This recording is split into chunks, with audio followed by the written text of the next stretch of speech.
एक जमाना था जब माइनक्राफ्ट सिर्फ ब्लॉक बिल्डिंग गेम नहीं था बल्कि एक रेवोल्यूशन था। इंडियन यूट्यूब पे एक के बाद एक क्रिएटर्स माइनक्राफ्ट के साथ एक्सप्लोर हो रहे थे। हर घर का बच्चा माइनक्राफ्ट के बारे में जानता था और इसी वेव के ऊपर राइड करते हुए कुछ क्रिएटर्स ने अपना नाम बनाया। आई एम बिक्सू, एंड्रू बी और रचित्रू। माइनक्राफ्ट सिर्फ उनके हिस्ट्री का एक चैप्टर बन के रह गया है। और ऐसा क्यों हुआ? ये वो लोग हैं जिन्होंने माइनक्राफ्ट से अपना करियर बिल्ड किया, लेकिन आखिरकार उन्होंने माइनक्राफ्ट क्यों क्विट कर दिया और आज उन सभी का कंटेंट कैसा चल रहा है। इन सभी चीजों के बारे में हम बात करने वाले इस वाली वीडियो के अंदर कि व्हाई दे क्विट माइनक्राफ्ट। और अगर वीडियो अच्छी लगे तो लाइक जरूर से करना एंड सब्सक्राइब करना आप लोगों के हाथ में, लेकिन इस वीडियो को हाइप जरूर करना। सबसे पहले एक कॉन्टेक्स्ट समझना ज्यादा जरूरी है। 2019 से 2021 का टाइम था जब माइनक्राफ्ट इंडिया में लिटरली बूमिंग फेज पर था। PewDiePie ने माइनक्राफ्ट को वापस खेला। Gaming Week Day 3, bitches! Minecraft Part 2!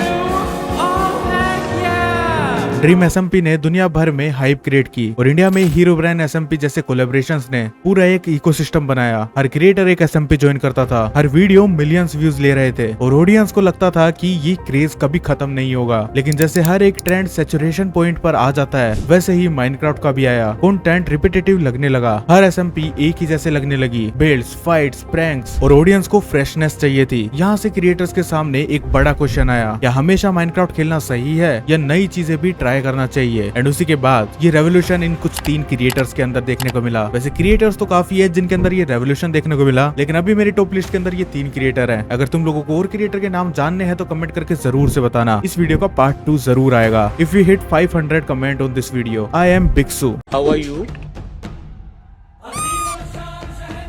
बिक्सू का नाम इंडियन माइनक्राफ्ट में एक आइकॉनिक है। उसके SMP क्लिप्स, उसकी फनी कमेंट्री और उसका चिल स्टाइल, ये सब उसको ऑडियंस के दिल के करीब ले आया। हीरो ब्रांड SMP में उसका रोल भी एक हाईलाइट था। लेकिन एक टाइम पे बिक्सू ने एक चीज समझी, माइनक्राफ्ट एक लॉन्च पैड है, पूरी क्रिएटर जर्नी की डेस्टिनेशन नहीं। उसने अपने मेन चैनल को डाइवर्सिफाई किया। माइनक्राफ्ट के साथ साथ मल्टीपल गेम्स ट्राई करने लगा, जैसे GTA 5, horror games, FPS games और अलग अलग गेम्स को एक्सप्लोर किया। इन सभी चीजों से हुआ ये कि उसकी ऑडियंस भी बोर्डन हो गई। फिर उसने एक सेकंड चैनल बनाया जिसका नाम था बिक्सू, जहाँ पर वो रिएक्शन वीडियोस डालने लगा। और ऑनेस्टली रिएक्शन कंटेंट ने उसको एक्स्ट्रा पुश दिया और अब वो एक ही नीश पर डिपेंडेंट नहीं था। अगर कल माइनक्राफ्ट या गेमिंग डिप करे तो भी उसके पास एक सेफ पिलर है। और अगर अपन लोग सच में देखें तो बिक्सू ने सबसे सेफली ट्रांजिशन किया है। ना ही तो उसने अपनी ऑडियंस खोई, ना अपना ग्रोथ रोका। और यही एक स्मार्ट क्रिएटर की पहचान होती है। बिक्सू के लिए माइनक्राफ्ट एक हिस्ट्री बन गया, लेकिन उसका करियर अभी भी फ्यूचर प्रूफ है। अगर बात की जाए बिक्सू के इन दोनों चैनल के एनालिटिक्स के बारे में, तो बिक्सू के आई एम बिक्सू वाले चैनल पे 15 मिलियन व्यूज आ रहे हैं मंथली एंड उसके सेकंड चैनल पे 20 मिलियन व्यूज आ रहे हैं मंथली। तो एट द एंड वो अच्छा खासा अर्न भी कर रहे हैं इन सभी कंटेंट से एंड उन्होंने कहीं ना कहीं अपनी ऑडियंस खोई भी नहीं है। जहाँ पर उनके रिएक्शन चैनल पे हर वीडियो पे 3 से 4 लाख व्यूज आ जाते हैं एंड वहीं उनके मेन चैनल पे हर वीडियो के ऊपर 5 लाख व्यूज तो फिक्स्ड हैं। अब बात करते हैं एंड्रू बी की, जो एक वक्त पे माइनक्राफ्ट SMPs का मेजर फेस था, लेकिन धीरे धीरे उन्होंने रियलाइज किया कि रिएक्शन कंटेंट इंडिया में लिटरली गोल्ड माइन है। Reaction videos easy to consume होते हैं, ऑडियंस को रिलेटेबल लगते हैं और ट्रेंड कंटेंट के साथ साथ सिंक भी होते हैं। एंड्रू बी ने ये चांस पहले ही समझ लिया और अपने कंटेंट को शिफ्ट कर दिया और रिजल्ट एकदम धमाकेदार था। आज एक टाइम पे एंड्रू बी का रिएक्शन चैनल मिलियंस व्यूज लेता है। उसने अपनी ऑडियंस को कन्विंस किया कि मैं सिर्फ गेमर ही नहीं, एंटरटेनर भी हूँ। उसके लिए ये डिसीजन बिल्कुल रिस्की था, क्योंकि गेमिंग ऑडियंस को शिफ्ट करना टफ होता है, लेकिन उसने फ्लोलेस ट्रांजिशन किया। आज अगर रिएक्शन क्रिएटर्स की बात की जाए तो Andrew B literally top name पर आता है। माइनक्राफ्ट उसके लिए एक नॉस्टैल्जिया चैप्टर बन गया है, लेकिन उसकी आइडेंटिटी कंप्लीटली रिएक्शन कंटेंट पर स्टैंड करती है। ये शिफ्ट उसके करियर का एक गेम चेंजर साबित हुआ। और अभी इसी जगह बात की जाए एंड्रू बी के चैनल के एनालिटिक्स के बारे में, तो एंड्रू बी के चैनल पे लिटरली 23 मिलियन व्यूज आ रहे हैं मंथली। तो कहीं ना कहीं वो काफी अच्छा खासा अर्न कर रहे हैं रिएक्शन चैनल से, जहाँ पर उनके व्यूज 8 से 5 लाख के बीच में फ्लक्चुएट होते रहते हैं। मतलब 8 से 5 लाख व्यूज तो उनके हर वीडियो पे आने ही आने होते हैं। तो कहीं ना कहीं एंड्रू बी का ये शिफ्ट भी काफी ज्यादा सेफ हुआ। और अभी तो वो अपने सेकंड चैनल पे भी काफी ज्यादा एक्टिव है, जहाँ पर वो गेमिंग को वापस से कंटिन्यू कर रहे हैं और वो रेगुलरली गेमिंग वीडियोस डाल रहे हैं। एंड रोब्लॉक्स गेमिंग के अंदर सबसे ज्यादा ट्रेंड कर रहा है अभी के टाइम पर, तो वो रोब्लॉक्स के अंदर ओवर कंसिस्टेंट है। सो इफ यू वांट कि गेमिंग एंड्रू भी करें तो आप उनके एंड्रू XD वाले चैनल को चेकआउट कर सकते हो, जहाँ पर वो रेगुलरली गेमिंग वीडियोस डाल रहे हैं। अब सबसे कॉम्प्लेक्स और कंट्रोवर्शियल क्रिएटर के बारे में बात करते हैं, रचित्रू। उसका सबसे पॉपुलर वीडियो अभी भी माइनक्राफ्ट का है उसके मेन चैनल पे, मतलब उसकी रूट वही है, लेकिन अब वो एकदम अनप्रेडिक्टेबल हो चुका है। कभी उसके मेन चैनल इनएक्टिव होता है और कभी वो एनर्जी एनर्जी सारी रचित्रू लाइव वाले चैनल पे डाल देता है। कुल मिला के प्रॉब्लम ये है कि कंटेंट एक क्लियर डायरेक्शन फॉलो नहीं करता है, कभी गेमिंग, कभी रिएक्शन,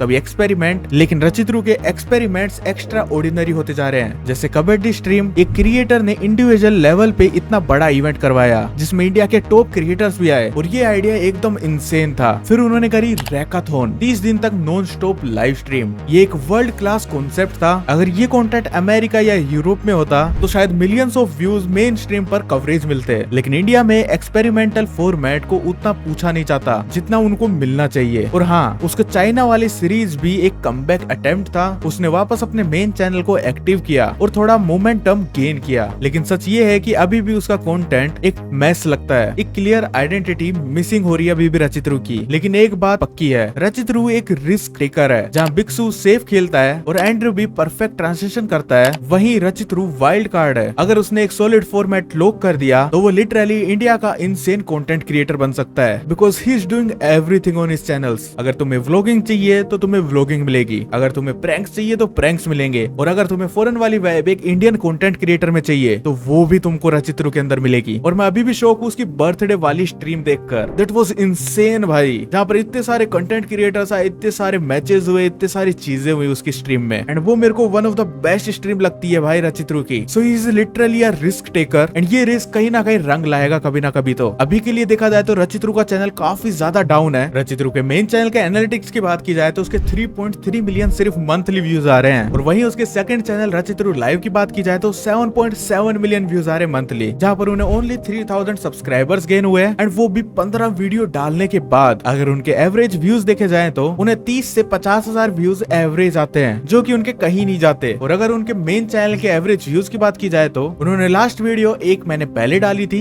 जहाँ पर उनके 1 लाख व्यूज आए थे, एंड उससे पहले उन्होंने एक वीडियो डाली थी जहाँ पर उनके 1,63,000 व्यूज आए थे। तो कहीं ना कहीं देखा जाए तो उनके एवरेज व्यूज 1 लाख के आसपास हैं, जो कि रचित्रू के लेवल ऑफ क्रिएटर के लिए बहुत ज्यादा कम है। लेकिन देर ही सही, पर कभी ना कभी तो मेहनत रंग लाएगी, and best of luck for Rachitroo. अब कोर सवाल, क्यों सबने माइनक्राफ्ट क्विट कर दिया? सबसे पहला पॉइंट आता है ऑडियंस सैचुरेशन। हर दूसरा क्रिएटर माइनक्राफ्ट की वीडियोस बना रहा था, ऑडियंस काफी ज्यादा बोर हो रही थी। Second point, creativity limitation. Minecraft एक टाइम के बाद रिपीटेटिव लगता है, हर एसएमपी एक जैसे फील होने लगती है। पॉइंट नंबर 3, ग्रोथ का प्रेशर। क्रिएटर को रियलाइज हुआ कि एक ही गेम पे डिपेंडेंट रहना रिस्की है। And point number 4, personal visions. Her creator ने अपना पाथ चुना। बिक्सू ने मल्टीपल गेम्स, एंड्रू बी ने सिर्फ रिएक्शन, एंड रचित्रू ने मल्टीपल एक्सपेरिमेंट्स। ये सब रीजंस मिलके एक ही बात बताते हैं, माइनक्राफ्ट ने इन्हें एक शुरुआत दी, लेकिन ग्रोथ के लिए उससे बाहर निकलना ही पड़ा उन लोगों को। चलो अब एक छोटा सा कंपैरिजन करते हैं, and no hate to any creator यार, ये सिर्फ एक नॉर्मल कंपैरिजन है। सबसे पहले बात करते हैं आई एम बिक्सू। सेफ प्लेयर, अपनी ऑडियंस को लूज नहीं करा, दोनों चैनल को बैलेंस्ड रखा, एंड एक कंसिस्टेंट ग्रोथ पर ग्रो हुआ। बात करते हैं एंड्रू बी की, तो सबसे परफेक्ट ट्रांजिशन, एकदम नई नीश में टॉप क्रिएटर बन गया, एंड वो नीश अभी कहीं ना कहीं सभी क्रिएटर्स कॉपी करने लग रहे हैं। मतलब हर दूसरा क्रिएटर एक मेन चैनल ग्रो करने के बाद रिएक्शन चैनल खोल ले रहा है, लेकिन एंड्रू बी ने ये रिस्क लेकर अपने मेन चैनल पे रिएक्शन को शिफ्ट करा, एंड वहां पर उनको सफलता हासिल भी हुई, एंड काफी अच्छे नंबर ऑफ व्यूज मिलते हैं। अब बात करते हैं रचित्रू के बारे में, तो अभी भी अपनी आइडेंटिटी ढूंढ रहे हैं वो, लेकिन उनके एक्सपेरिमेंट वर्ल्ड क्लास लगते हैं। अगर उनको राइट पुश मिला तो वो सबको पीछे छोड़ सकते हैं। और अगर बात की जाए रचित्रू की, तो अगर ये कंटेंट क्रिएटर बाहर की कंट्री का होता तो इनके काफी मिलियंस ऑफ सब्सक्राइबर्स होते यार अभी, एंड उनके कंटेंट में मिलियंस ऑफ व्यूज आते हैं। लेकिन ये इंडिया है, एंड यहाँ पर ऑडियंस के हिसाब से क्रिएटर्स को चलना पड़ता है, एंड इंडिया के बाहर क्रिएटर्स के हिसाब से ऑडियंस देखती है उन लोगों को। हर क्रिएटर का अपना स्टाइल है और अपना अप्रोच है, लेकिन एक चीज क्लियर है, माइनक्राफ्ट इनके लिए एक स्टेपिंग स्टोन था, और अब ये अपने करियर के नए फेज पर है। ये कहानी सिर्फ 3 क्रिएटर की नहीं है, ये कहानी एक एग्जाम्पल है हर माइनक्राफ्ट क्रिएटर के लिए। इंडिया में यूट्यूब सीन में माइनक्राफ्ट का क्रेज थोड़ा डिप हो रहा है, लेकिन इसका मतलब ये नहीं है कि गेम मर गया है। अब माइनक्राफ्ट धीरे धीरे एक नॉस्टैल्जिया गेम बन रहा है। जैसे पुराने क्रिएटर्स कभी कभी थ्रोबैक कंटेंट डालते हैं, लेकिन अगर आपको यूट्यूब पर करियर बनाना है तो एक ही गेम पर डिपेंडेंट रहना